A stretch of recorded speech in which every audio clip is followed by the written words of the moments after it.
Salut les Pop-Lifers, aujourd'hui le mood est plutôt dark, je ne vais pas vous le cacher, on parle de The Outsider, une nouvelle série HBO qui adapte Stephen King comme tout le monde en ce moment et le fait hyper bien comme pas tout le monde en ce moment.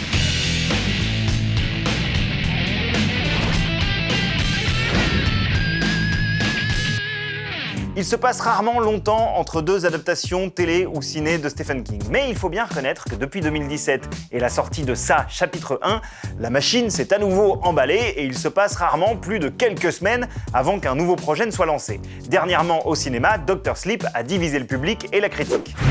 When I was a kid, I bumped into these things.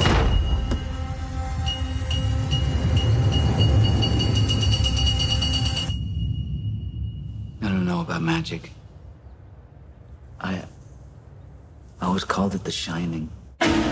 Il faut dire qu'adapter Stephen King est loin d'être aussi simple qu'on pourrait le penser. Si l'auteur a bien publié quelques romans plutôt directs, surtout au début de sa carrière, il a ensuite livré à un rythme soutenu de véritables pavés hyper denses. Reading's stupid anyway.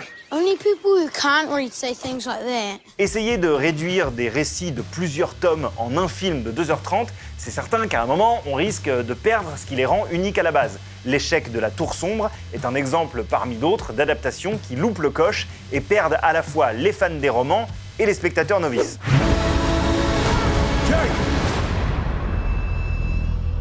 I do not kill with my gun.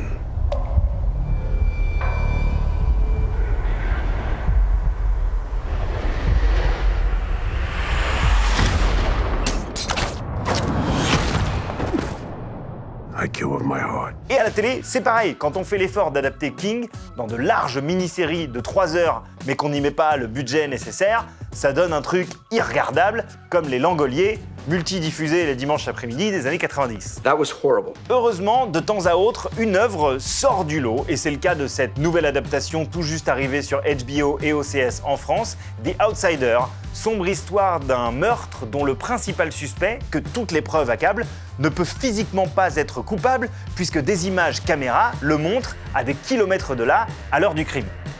Excellente ambiance. If he didn't do it, someone else did. Someone else did. Someone else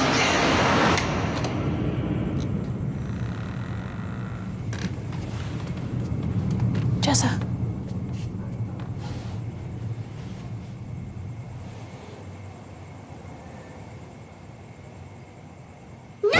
The Outsider est adapté du roman du même nom, publié en 2018, un King récent donc, un roman sombre, caustique, qui s'imposait à sa sortie comme un excellent thriller fantastique, montrant un Stephen King au top de sa forme.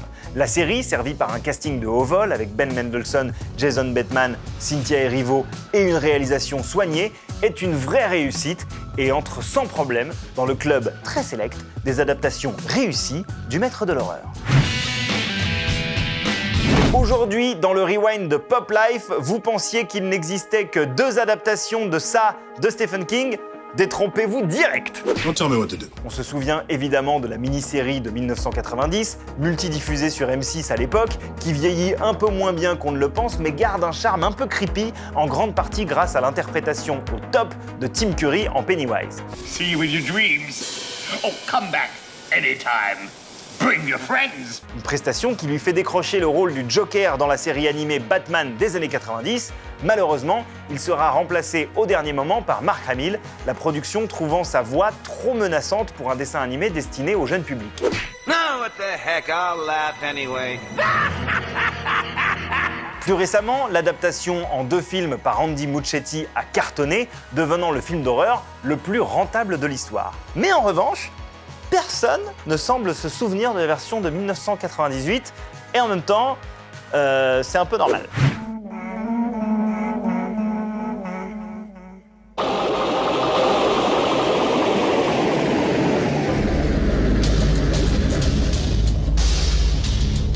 Wow est l'adaptation indienne de ça. C'est même plus une adaptation de la mini-série de 1990 que du livre lui-même. Les scénaristes prennent de nombreuses libertés, étirant leur histoire sur plus de 50 épisodes de 30 minutes. C'est cheap, c'est assez mal foutu, mais c'est aussi complètement zinzin.